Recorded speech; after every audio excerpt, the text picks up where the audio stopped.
देखा मॉर्निंग का न्यूज़पेपर, उसमें सारे लोग मर चुके थे, पायलट सहित कोई व्यक्ति जिंदा नहीं था। तो उनकी आंखें, तो एक सज्जन बहुत कोशिश कर रहे थे कि ऐसे कौन बालक है जिनसे भाई जी बात कर रहे हैं और इतनी मधुर आवाज है, कान लगा के सुनते रहे पर कुछ स्पष्ट सुन नहीं पा रहे। 6 महीने में भगवान के कैसे दर्शन हुए थे, उन्होंने कितना कठोर अनुष्ठान किया था। छोटी सी अवस्था में राम जी इनके पास आए और राम जी ने माँ भय मत डर मत डर मत डर ये नाम का महात्म्य भगवान ने खुद सुनाया। वहाँ जो जूते बिछे थे उन जूतों के पास में और एक प्रौढ़ सज्जन बैठे थे। तो जैसे ही ये बोला कि भाई जी पता नहीं कब आएंगे, वो वृद्ध सज्जन बोले मैं तो बहुत देर से आया हुआ हूँ। बारात ऐसे हुई कि भाई जी सेठ जी आगे आगे चल रहे थे और इतना सुंदर संकीर्तन मंडल बारात ले कीर्तन करते हुए जा रहा है। कल्याण के अंदर कोई फोटोज भी छपे तो वो भी शास्त्र के आधार पे होने चाहिए। साल में भाई जी ने रक्षा की थी किनकी? सुदर्शन सिंह चक्र जी की। कल्याण की हर महीने की प्रतियों को जब्त कर दिया, जला दिया। महात्मा जी की परस्पर विरोधी बातें मुझे समझ नहीं आ रही है, ऐसा भाई जी ने स्पष्ट लिखा।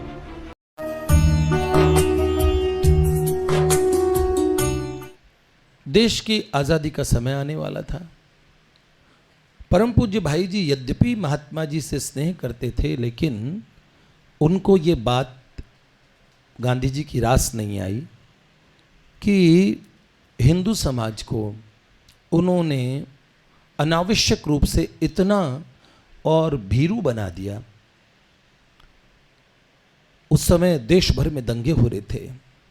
निर्दोष हिंदू जिन्होंने कभी अपने घर में किसी जीव चींटी को भी बचा के चलने वाला हिंदू जनमानस, और ऐसे में जिनके यहाँ सहज आराम से किसी जानवर को काट दिया जाता हो, जब सीधे दंगे हुए तो बहुत जो हिंदू ये सोचते थे कि भाई नहीं, कोई हिंसा करनी ही नहीं चाहिए।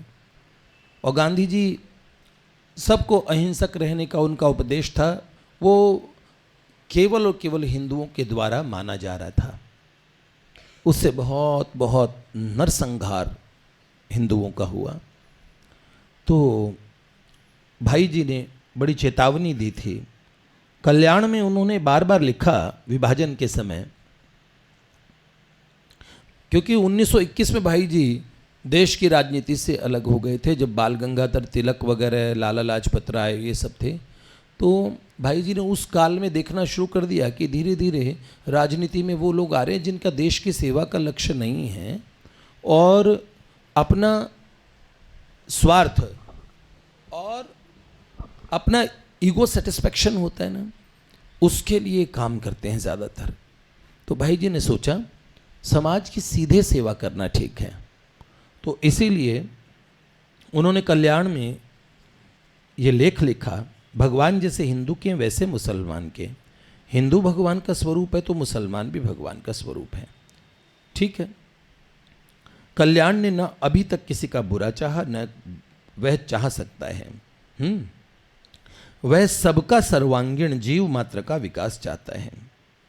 लेकिन उन्होंने इसी लेख में सचेत करते हुए कहा कि इस समय पर क्या हो रहे हैं, राजनीतिक कुचक्र और मुसलमानों के द्वारा हिंदुओं पे जो उनका अस्तित्व है उस पे प्रहार हो रहा है। ये देश की आज़ादी के समय कहा। बहुत सारे लोग जो राष्ट्रीयता के मोह में पड़ के स्व को भूल के स्वराज्य की प्राप्ति चाहते हैं। स्वराज्य क्या होगा? स्व तो है ही नहीं आपके पास। हम हैं कौन? हम हिंदू हैं, सनातनी हैं। ये बात भाई जी कहते हैं, अब जानते नहीं और अब चाहते हो स्वराज्य, मतलब हमारा स्व का पता ही नहीं। और उन्होंने कहा मार्च 1947 अगस्त में 15 अगस्त को देश आज़ाद हुआ। मार्च के कल्याण में भाई जी ने लिखा एक लेख, हिंदू क्या करें। हिंदू क्या करें के लेख में उन्होंने क्या किया कि हिंदुओं को अपनी आत्मरक्षा के लिए क्या करना चाहिए। उन्होंने बार बार लिखा कि सबका मंगल चाहना चाहिए, यद्यपि सब भगवान के ही अंश हैं, भगवान सबका कल्याण करें। लेकिन तब भी भाई जी ने बताया कि हिंदू समाज को एकत्रित होना चाहिए। अपनी रक्षा के लिए आप पे कोई आक्रमण करे तो प्रतिकार तो करो। हम नहीं कहे कि जाके किसी को नुकसान पहुंचाओ, लेकिन क्या आप अपनी रक्षा भी नहीं कर सकते? इतना बड़ा हिंदू जनमानस, छोटे छोटे बच्चों को मारा जा रहा था, माताओं के साथ में वो बड़ी दुर्दशा थी। हजारों हजारों हिंदू एक एक स्थान पे मारे जा रहे थे। कदाचित ही कोई हिंदू ने विरोध किया हो। डायरेक्ट एक्शन डे के नाम से कितना बंगाल में हुआ था। नोआखली में लोग रुक नहीं थे। केरल का मोपला संहार पहले हो चुका था, उससे बहुत पहले मोपलाओं ने कैसे मारा था। और ऐसे नोआखली के अंदर में जो हत्याएं हुई बहुत खतरनाक था। हैदराबाद में जैसे जेनोसाइड हुआ है, बहुत बहुत। मई 1947 में भाई जी ने लिखा, सभी जानते हैं कई महीनों से भारत में अत्याचार अनाचार हो रहे हैं। जीवित बालकों को, स्त्रियों को आग में झोंक दिया जाता है।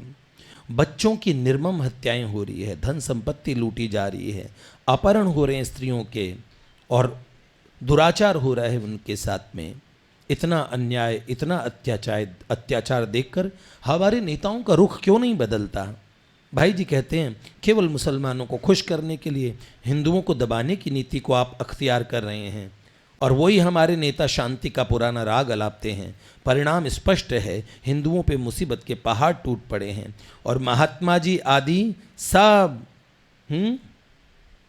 क्या सब प्रकार से एक खुशामदी राजनीति कर रहे हैं। खुशामद करना, और इसका लाभ विदर्भियों के द्वारा उठाया जा रहा है।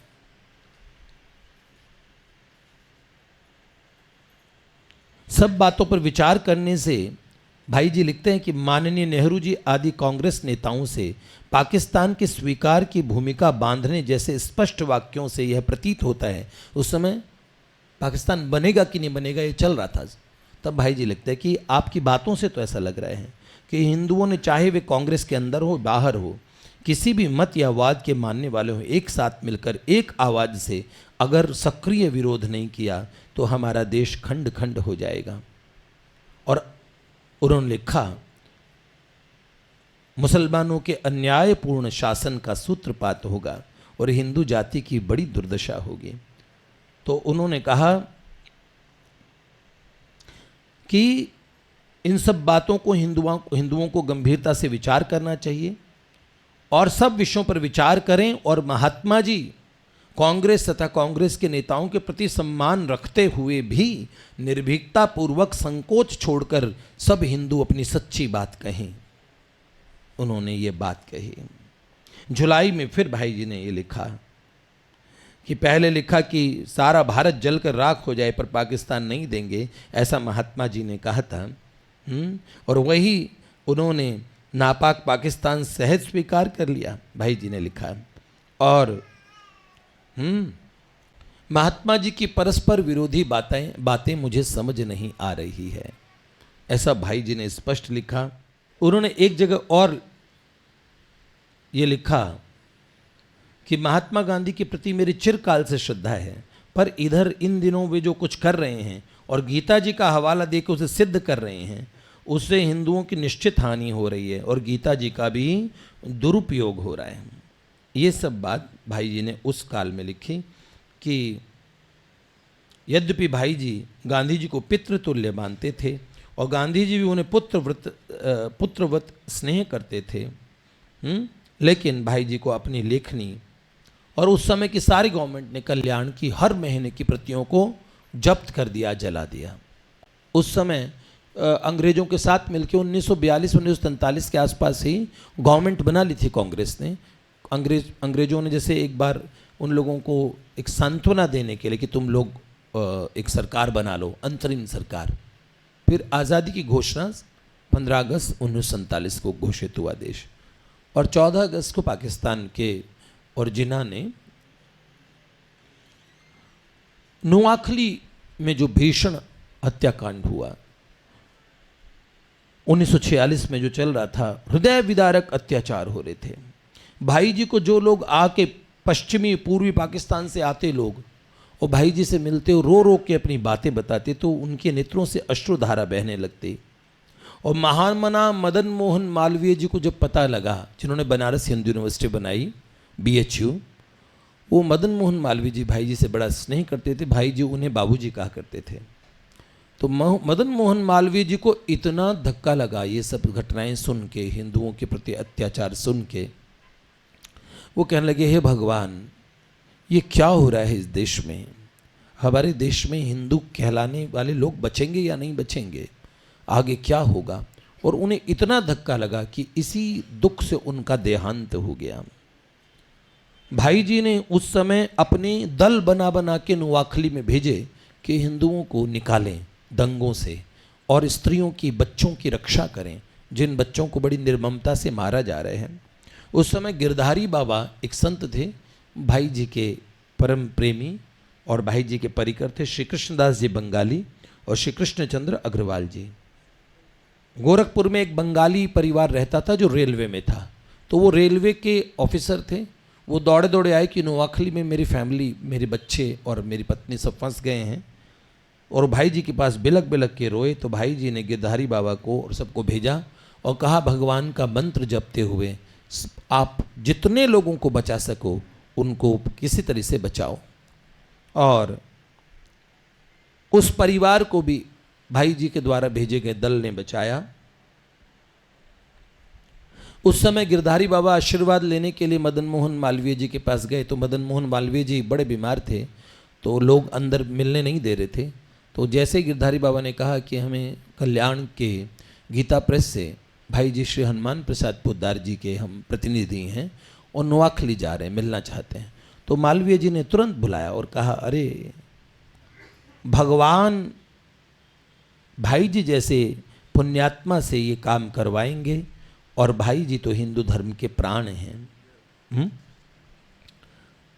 भाई जी का पूरा जीवन, इसी समय में भाई जी एक बार उधर राउंड लेते हुए आसाम, तनसुखिया, पूरा भारत ही जल रहा था एक तरीके से। और उस समय ये जो शायद दिलीप जी का गाना चला था, आज के इस इंसान को क्या ये क्या हो गया, इसका पुराना प्यार कहाँ पे खो गया। एक गाना और था, वो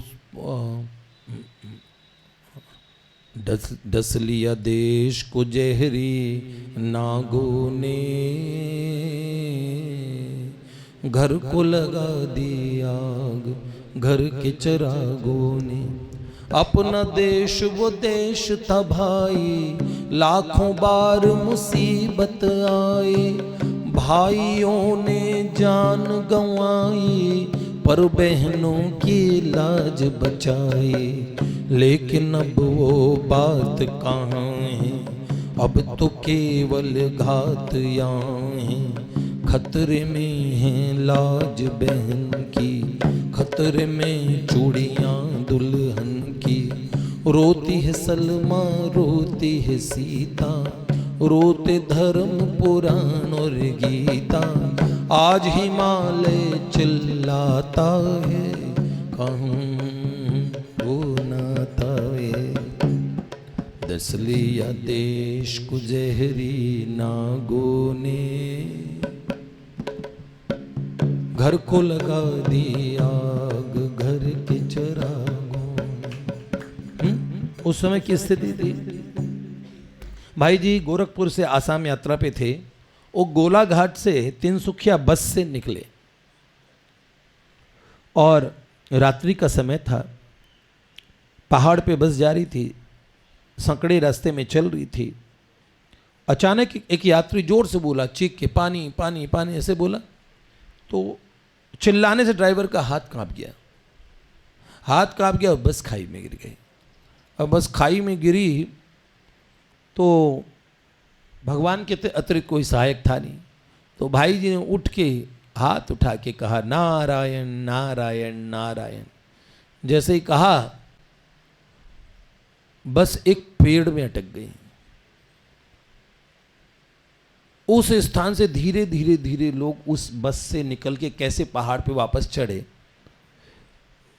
वो लोग सोच रहे थे कि भगवान ने बड़ी कृपा करके हम बच गए, लेकिन उस काल में किसी को ज्ञात नहीं था कि एक परम संत इस बस में बैठे हैं। हमने आपको परसों बताया होगा कि कैसे प्लेन क्रैश होने वाला था। पूज्य बाबा थे, तो बाबा बता रहे थे कैसे उनका कमंडल लुढ़क पुढ़क रहा था, कभी प्लेन में नीचे जाता, कभी ऊपर की साइड में हो जाता। तो बाबा कह रहे थे भाई जी कैसे जप कर रहे थे उस समय, बड़े शांत होके, और लोग चिल्ला रहे, और कोई अपने परिवार को, अपनी बेटी का नाम लेकर कोई हैं ऐसे में। तो बाबा कह रहे मैं देख रहा था कि मौत कितनी भयानक होती है, मौत के नाम से सब डरते हैं। मैं एक प्रसिद्ध वैज्ञानिक का नाम ऐसे बोल के बताता हूँ, लेकिन ऑन द रिकॉर्ड्स बोलना शायद ठीक नहीं है, मैंने अक्सर प्रवचनों में बोला है। भारत पे उन वैज्ञानिक का बड़ा उपकार है, एटॉमिक रिसर्च में उनका बहुत, अपने आप को वो बहुत बड़ा नास्तिक कहते थे, एथीस्ट। मैं कोई विश्वास नहीं करता, भगवान का नाम सुनते ही बिदक जाते थे। लेकिन उनके जीवन की एक घटना है, वो कहते हैं विज्ञान ही भगवान है, हम ही भगवान हैं, अपना जो इंटेलिजेंस है ना वही भगवान है, बुद्धिमता ही भगवान है, कार्य शक्ति ही भगवान है, शिक्षा ही भगवान है, ऐसे बोला करते थे। और कौन भगवान है, कहाँ का भगवान, कैसा भगवान, ऐसे बोला करते थे। जबकि sir Niels Bohr, Einstein, Newton, ये फेमस वैज्ञानिक, प्रसिद्ध वैज्ञानिकों ने कभी भगवान का खंडन नहीं किया, तो प्रार्थना करते थे। इनफैक्ट सारे ईश्वर से प्रार्थना करते थे प्रयोगों से पहले। तो वो वैज्ञानिक अचानक क्या हुआ, वो किसी कॉन्फ्रेंस में जा रहे थे, उनका प्लेन क्रैश हो गया, कराया गया, राम जाने या वो नेचुरल था कि या फिर एक कॉन्स्पिरेसी थी, नहीं पता। और वो प्लेन क्रैश होने लगा, तो जो जीवन भर भगवान के नाम पे बिदक जाते थे, वो अंत के वो कंट्रोल रूम में उनके शब्द रिकॉर्ड हुए। उसमें वो क्या कह रहे थे, जल्दी करो, हरी अप जल्दी करो जल्दी करो। फिर अंत में 3 बार बोले, oh God please save me, help me God, help me, save me God, हे भगवान मुझे बचा लो। तो एक ऐसी स्थिति होती है। और 13 जनवरी 1947 में हिंदू महासभा का गोरखपुर में अधिवेशन हुआ, और वहाँ सारी व्यवस्था, हजारों जो प्रतिनिधि हिंदू महासभा के थे, परम पूज्य भाई जी ने सबके भोजन की व्यवस्था की। और भाई जी के बड़े सुंदर, उसी समय अर्धकुंभी हुई, कुंभ अर्धकुंभी, और जिसमें अखंड संकीर्तन हुआ। और उसी साल की लगभग बात है, भाई जी के कक्ष में, पावन कक्ष में, वाटिका में, एक बड़े प्रेमी सज्जन बाहर खड़े थे। पावन कक्ष बंद था, और कुछ बालक बोलते, बड़ी सुंदर बड़ी मधुर बच्चों की आवाज़ आ रही थी। तो एक एक बच्चा बोलता, फिर भाई जी कुछ कह रहे थे, फिर भाई जी बोलते, कोई बालक कुछ बोलते, आपस में भाई जी और उन बालकों का संवाद चल रहा था। तो एक सज्जन बहुत कोशिश कर रहे थे कि ऐसे कौन बालक है जिनसे भाई जी बात कर रहे हैं, और इतनी मधुर आवाज़ है, कान लगा के सुनते रहे, पर कुछ स्पष्ट सुन नहीं पा रहा था उन्हें। थोड़ी देर तक आवाज़ आनी बंद हो गई, 10-15 मिनट हुआ,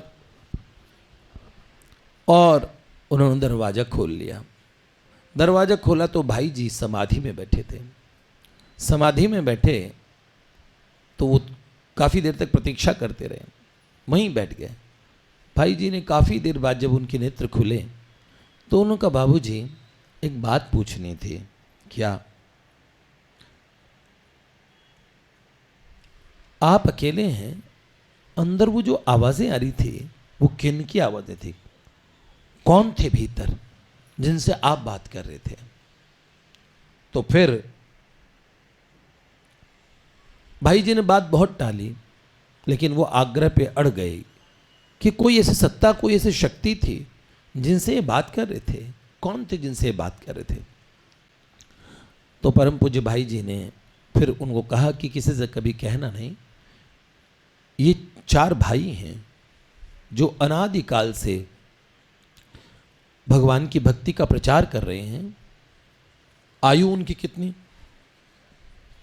जब से इस ब्रह्मांड की सृष्टि हुई तब से अरबों अरबों वर्ष कितने कितने युग उन्होंने देखे हैं। वो कौन है? सनकादिक परमहंस। जो 4 सनकादिक परमहंस, उससे पूर्व में देवर्षि नारद जी महाराज और अंगिरा ऋषि भाई जी को दर्शन देने पधारे थे। 1949 के समय में दिसंबर में राम जन्मभूमि में भगवान राम लला मध्य रात्रि में प्रकट हुए।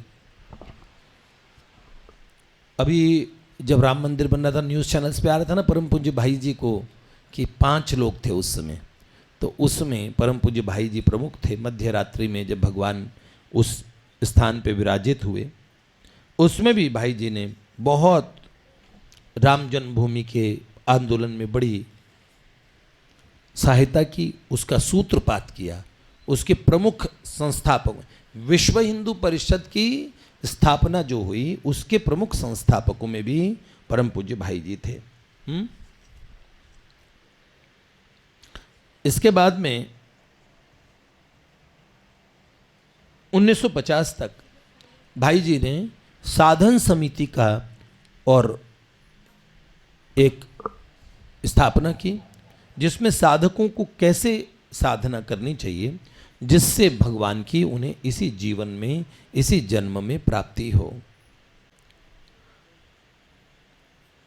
एक संस्मरण उस समय का ध्यान आता, 1949-50 के पास का है।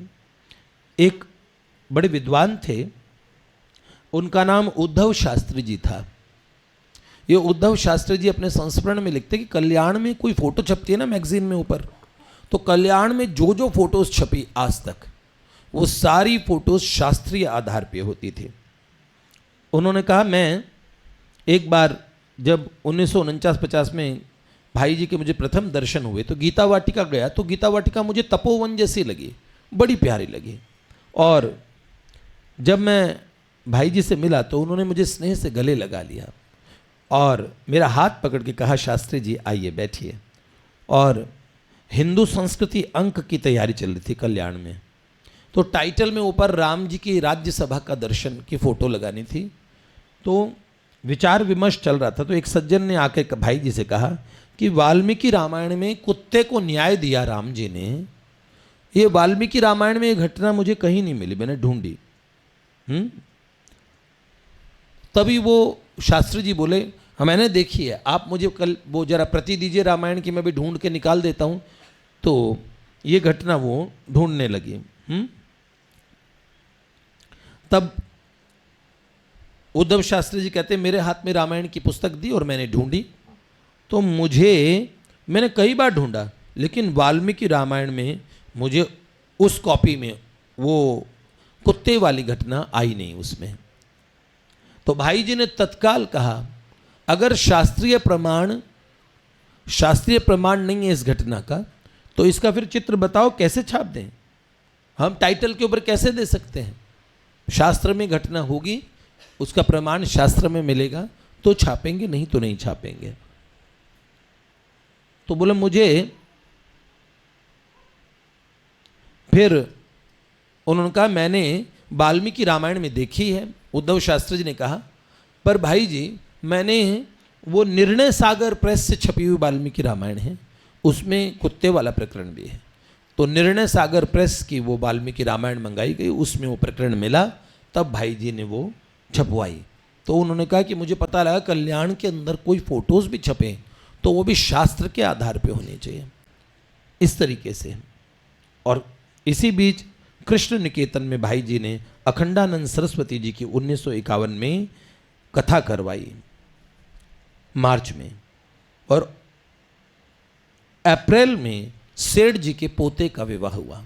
सेठ जी ने अपने भाई को गोद में लिया था, तो दत्तक पुत्र बनाते हैं, जैसे भाई जी के ताऊ जी ने भी भाई जी के पिताजी को गोद लिया था, ऐसे ही सेठ जी ने भी अपने छोटे भाई मोहनलाल जी गोयनका को गोद लिया।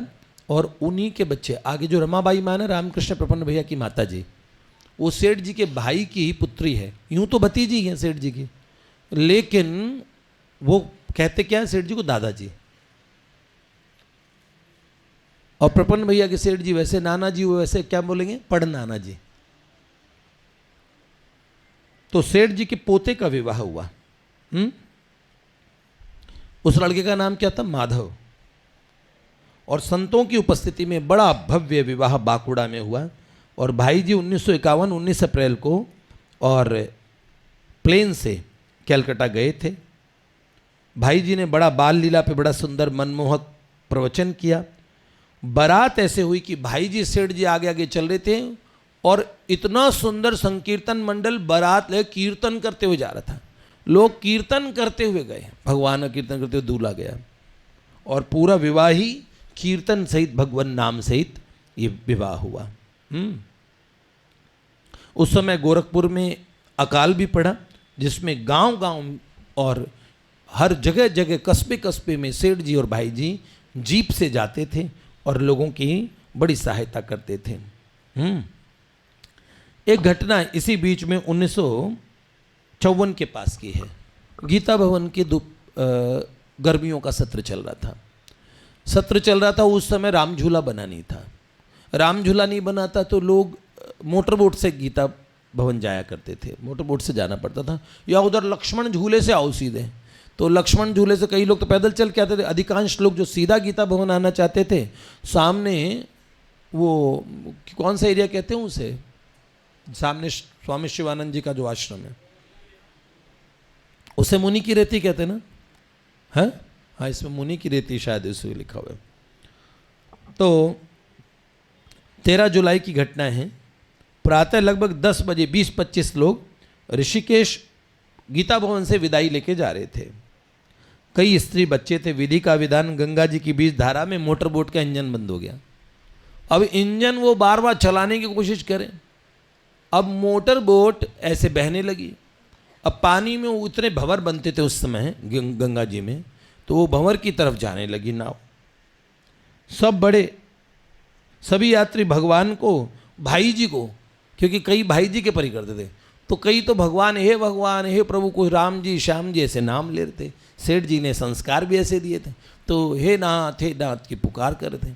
तो कई लोग जोर जोर से हे भाई जी करके पुकार लेने लगे। अब वहाँ मोटर बोट से कहीं गीता भवन में आवाज़ नहीं सुनती, अंदर नहीं, गंगा जी के बीच से कैसे आवाज़ सुनेगी। तो ठीक क्या चमत्कार कहिए कि भाई जी उस समय गीता भवन नंबर 2 में थे और किसी काम से भी डालमिया कोठी जा रहे थे।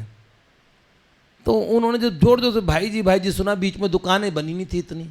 तो भाई जी ने देखा तो मोटर बोट में लोग, तो भाई जी का जैसे बस के समय अभ्यास हो गया था, मदन मोहन मालवीय जी ने जैसे बोला था नारायण नारायण बोलो, तो भाई जी ने हाथ उठा के जोर जोर से बोला नारायण नारायण नारायण। क्या हुआ, वो मोटर बोट ऐसे बहरी थी, वो रुक गई वहीं, और रुक गई तो एक दूसरी मोटर बोट चालू करवा के वहां भेजी गई। और फिर क्या हुआ, उस मोटर बोट को बांधा गया और वहां से लोगों को रेस्क्यू किया गया, बचाया गया। गीता भवन वापस आए तो भाई जी ने और उन लोगों को कहा आप लोगों को बड़ा कष्ट उठाना पड़ा, पर भगवान ने आपकी रक्षा कर ली। सभी का हृदय गदगद हो गया। उस समय प्रयाग का 1954 में कुंभ हुआ था, जिसके वीडियोस आते हैं ना, इस बार कुंभ में दिखा रहे थे, जिसमें पुरुषोत्तम दास टंडन जी यूपी के मुख्यमंत्री थे, वो थे। तो और जवाहरलाल नेहरू गए थे, जिसमें उस कुंभ को देखने के लिए महाकुंभ हुआ था प्रयाग का। तो उस समय गीता प्रेस का पंडाल भी लगा था। स्वामी शरणानंद जी, अखंडानंद सरस्वती जी, पथिक जी महाराज बड़े फेमस, इनके भजन बड़े अच्छे हैं, और पंडित राम किंकर जी महाराज, इनके रोज प्रवचन होते थे, भाई जी के भी प्रवचन होते थे। और उस समय जवाहरलाल नेहरू जी भी आए थे, उसमें भाई जी से उनका मिलना हुआ।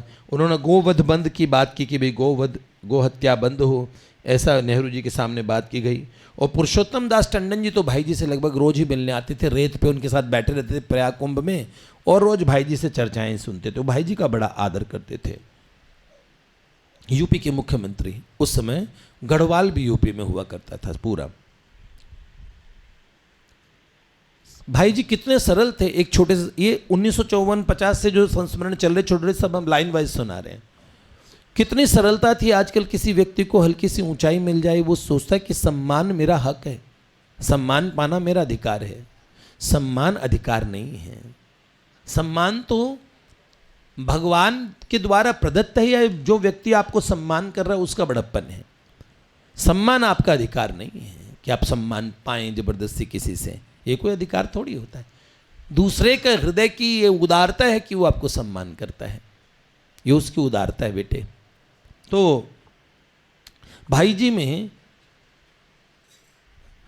1954 की बात है, करपात्र जी महाराज गौ हत्या बंद कराने के लिए आंदोलन कलकत्ता में चला रहे थे। उस समय उनके परिकरों को और पता लगा कि भाई जी कलकत्ता आ रहे हैं, तो करपात्र जी के सब परिकरों ने सोचा भाई जी बहुत बड़े प्रभावशाली व्यक्ति है, राष्ट्रपति प्रधानमंत्री सब उनके सुनते हैं, तो हम एक मीटिंग करते हैं और भाई जी को उस मीटिंग में बुलाते हैं। अब क्या हुआ एक प्राइवेट मीटिंग का और वो दे दिया गया, भाई जी को भी इंफॉर्मेशन पत्र लिख के आग्रह कर दिया गया, भाई जी की सम्मति भी मिल गई। 3 बजे मीटिंग प्रारंभ होने वाली थी और कई विशिष्ट कार्यकर्तागण आमंत्रित थे, प्राय सभी आ गए। 3 बजे के आसपास सब जने आ गए, लेकिन सब भाई जी के इंतजार में थे। अब जब 3 बजे एक सज्जन बोले कि भाई लोगों, भाई जी पता नहीं कब आएंगे, मीटिंग शुरू तो करो। इतने में जूतों के पास एक बहुत देर से एक प्रौढ़ अवस्था के सज्जन, जो क्योंकि जगह पूरी भरी पड़ी थी, तो वहाँ जो जूते बिछे थे उन जूतों के पास में और एक प्रौढ़ सज्जन बैठे थे। तो जैसे ही ये बोला कि भाई जी पता नहीं कब आएंगे, तो एक वो वृद्ध सज्जन बोले मैं तो बहुत देर से आया हुआ हूँ। तो क्योंकि वहाँ भाई जी को कोई पहचानता तक नहीं था, क्योंकि वो करपात्र जी के परिकर थे। तो उन्होंने देखा खादी का कुर्ता पहने और धोती पहने जूतों के पास में जगह बना के एक सज्जन बैठे थे, और बहुत देर से ही बैठे थे। वो मीटिंग शुरू होने से कब का पहले आ गए थे, लेकिन जब कुछ कोई जानता नहीं था उन्हें, वो ऐसा कैसे बोलते मैं हनुमान प्रसाद पोद्दार। तो जैसे उन्होंने कहा तो सब अवाक रह गए, और इतने सीधे साधारण व्यक्ति, इतने बड़े व्यक्ति को और एकदम जूतों के पास बैठे हुए, हाँ, किसी ने कोई उनसे परिचय पूछने की भी आवश्यकता नहीं समझी, सोचा कोई ऐसे ही व्यक्ति होंगे। जब पता हुआ कि ये पूज्य भाई जी हैं तो सब चरण पकड़ने लगे, बड़े शर्मिंदा हुए सब लोग। तो फिर गीता भवन में उस समय सत्संग जो चला करता था, गंगा जी के तट पे सेठ जी के साथ 1921 से 22 से शुरू कर दिया था सेठ जी ने। उस समय वहाँ जंगल ही हुआ करता था, और गंगा जी की पतित पावनी धारा के पास में एक विशाल वट वृक्ष होता था, जहाँ सेठ जयदयाल गोयनका जी लोगों को भगवान से जोड़ा करते थे। और ऐसी बात थी,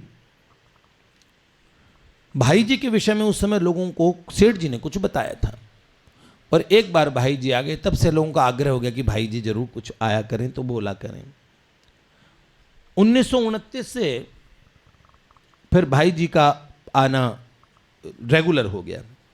1929 में चैत्र मास में भाई जी जब गए थे ना, तो उसी समय सामने वो आश्रम वाले शिवानंद जी का आश्रम है ना, डिवाइन लाइफ सोसाइटी, तो स्वामी शिवानंद जी जिनके शिष्य स्वामी चिदानंद जी हुआ करते थे, तो शिवानंद जी महाराज मिले उसी साल परम सिद्ध संत जो टाट लपीटा करते थे, श्री नारायण स्वामी जी महाराज, जो एक संत का अनुभव नाम की किताब आप गीता प्रेस की पढ़िएगा।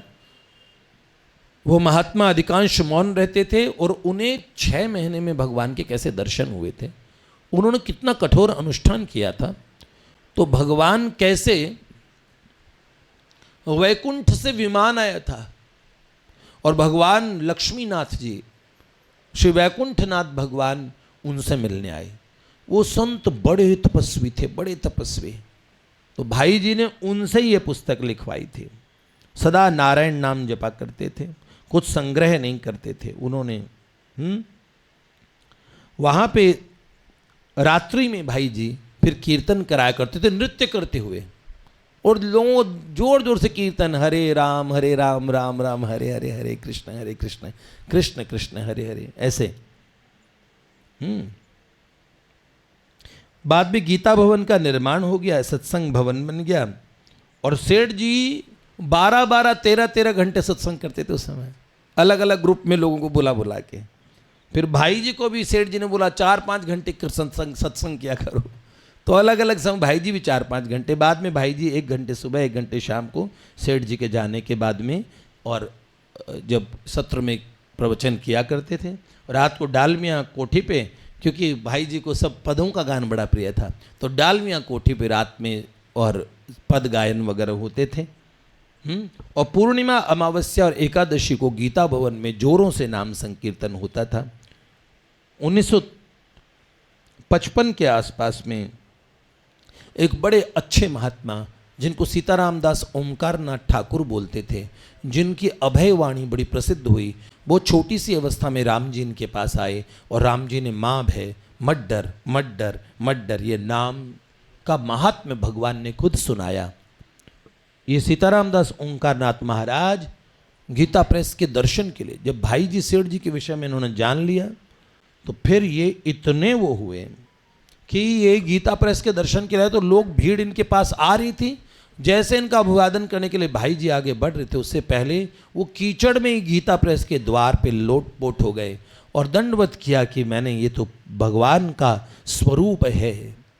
एक बार कोई सज्जन और बाके बिहारी जी के अक्षय तृतीया पे जा रहे थे और सेठ जी से बोला कि मैं अपने परिवार के साथ में आपसे अनुमति लेना चाहता हूँ, वहाँ जाना चाह रहा हूँ अक्षय तृतीया पे बिहारी जी के चरण दर्शन के लिए। तो सेठ जी तपाक से बोले, ठीक है भैया तुम चरण दर्शन करो, पर हम गीता प्रेस भगवान का मुख है, मैं मुख को छोड़ के फिर चरणों के दर्शन के लिए अभी तो नहीं जाने का मेरा तो भाव नहीं है। उस सज्जन ने भी तुरंत कैंसिल कर दिया अपना जाने का प्रोग्राम कि नहीं, सेठ जी ने ऐसा बोला है। इस तरीके से, और उसी समय डॉक्टर राजेंद्र प्रसाद के द्वारा स्थापना हुई किसकी, गीता प्रेस का प्रमुख द्वार बना। और वो द्वार कितने मंदिरों की स्थापत्य कला से वो बना था, इतना सुंदर तरीके से। आज भी वो द्वार देखिएगा, उसमें भगवान बैठे हुए हैं कैसे सुंदर विशाल रथ पे, और पार्थ को कौरवों की सेना दिखा रहे हैं। इसी काल में भाई जी ने रक्षा की थी किनकी, सुदर्शन सिंह चक्र जी की। कैसे रक्षा की थी भाई जी ने, कैसे रक्षा की? 1955 की बात है, चक्र दादा के शब्दों में सुनिए। बहुत प्रसिद्ध लेखक हुए हैं, आप जानते हैं, सुदर्शन सिंह चक्र जी। चक्र जी वो व्यक्तित्व हैं जिनका चरित्र हमने आपको पृथक रूप से सुनाया है, ऑडियो में है, वो नारदी निकुंज का जो चैनल है उस पर अवेलेबल है। चक्र दादा को बचपन से श्री कृष्ण पुकारा करते थे, उन्हें भगवान की प्राप्ति कैसे हुई, अद्भुत बात है। और ठाकुर जी को वो क्या बोला करते थे, कन्नू, और श्री कृष्ण उन्हें क्या करते थे, दादा। उन्होंने बचपन में ही मुंशी प्रेमचंद जी को स्टोरी राइटिंग की कंपटीशन में हरा दिया था।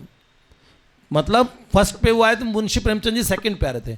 फिर जो जजेस थे ना, उन्होंने कहा कि इतने बड़े राइटर को हमने निराश नहीं करना चाहिए। एक बच्चे ने, वो भी एक 7th क्लास के बच्चे ने इतने सुंदर लेखन से ऐसे लिखी है, तो ये बड़ी सुंदर बात रही। उस समय कल्याण के लिए लेख लिखा करते थे। कल्याण में इतने सुंदर, श्री कृष्ण इनको दादा मतलब बड़े भैया कहा करते थे। और इस युग में श्री दाऊ जी ने प्रकट होकर, बलराम जी ने प्रकट होकर उनको दीक्षा दी थी। चक्र दादा बहुत, उनके जीवन की गाथा अपने आप में बहुत सुंदर, एक तरीके से आध्यात्मिक, ये क्या बोलते हैं, लेजेंड्स बोलते हैं ना, तो आध्यात्मिक जगत में एक अद्भुत विभूति थे। 1955 में चक्र दादा कह रहे थे कि मैं मानसरोवर की यात्रा से लौटा, बड़ी थकावट थी पर बड़ा उत्साह भी था।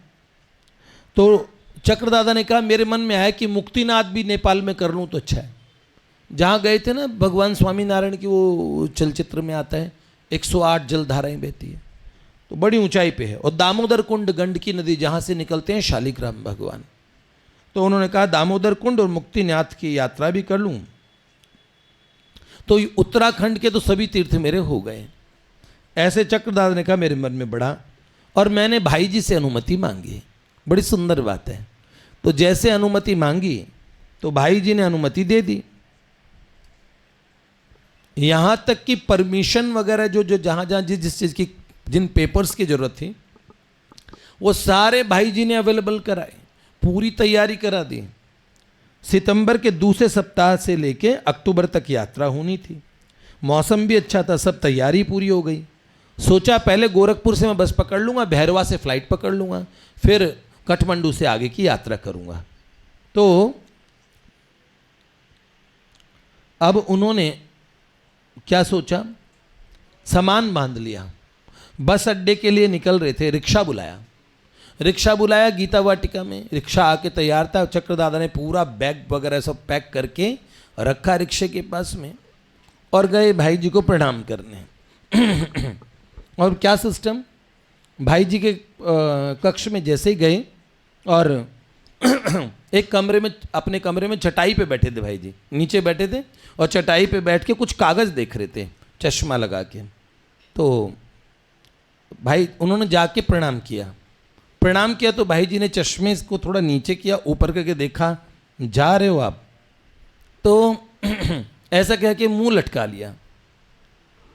तो उनके स्वर, उनका बड़ा भारी स्वर हो गया और उदास, चेहरा उदास हो गया।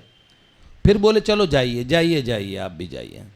क्या कहा, कल्याण का विशेषांक इस समय सतकथांक, जो 1 साल का विशेषांक मोटी पुस्तक आती है ना, तो विशेषांक सतकथांक के लिए अभी तक तो चित्र भी निश्चित नहीं हुए, कौन कौन से चित्र छपेंगे। चित्रकारों को निर्देश नहीं दिए, मैं ही खटूंगा, मुझे ही करना पड़ेगा, चलो कर, जैसे तैसे हो करूंगा ही, मैं ही करूंगा, ऐसे करके बोला। चक्रदादा कह रहे लो कर लो बात।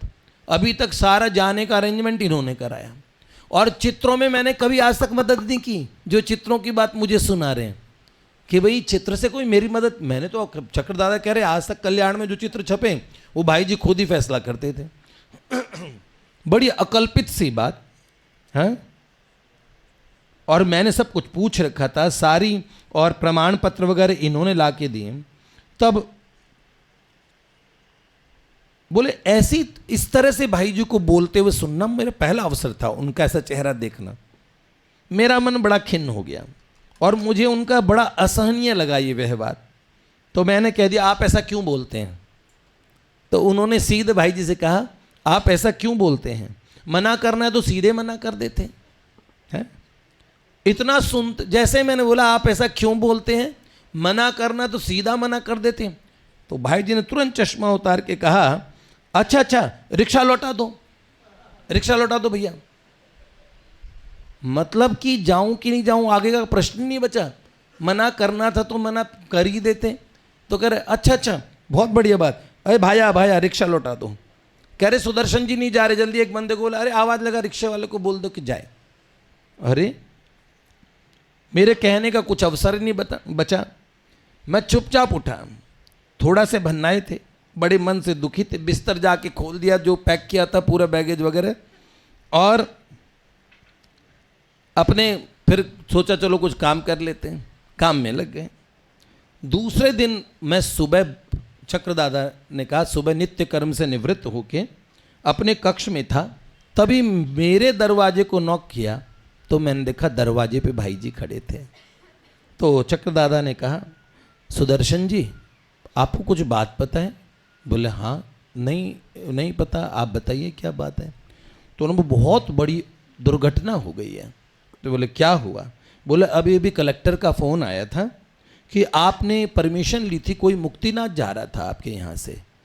तो हाँ, तो उन्होंने बोला कि वो जिस प्लेन में आपका टिकट कराया था वो क्रैश हो गया है, सभी यात्री मर गए। और फिर चक्रदादा ने देखा मॉर्निंग का न्यूज़पेपर, उसमें सारे लोग मर चुके थे, पायलट सहित कोई व्यक्ति जिंदा नहीं था।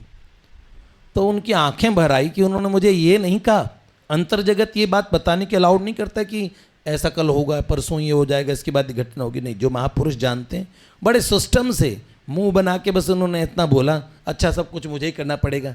जैसे उन्होंने बोला आप मना कर देते, उसे पहले छूटते ही उन्होंने कहा चलो भाई रिक्शा लौटा दो, चलो भाई नहीं जा रहे। इतने खुश हो गए बच्चों की तरह। तब चक्रदादा को पता लगा कि महापुरुष किस तरह से काम करते हैं। वो कुछ देते हैं तो बताते तक भी नहीं, हमारे जीवन के पीछे उनकी कितनी बड़ी योजना होती है, किस तरह हमारे जीवन की संभाल होती है, वो हम समझ नहीं पाते हैं। तो भाई जी के चरित्र को हम आगे सुनेंगे। श्री लाडली लाल की।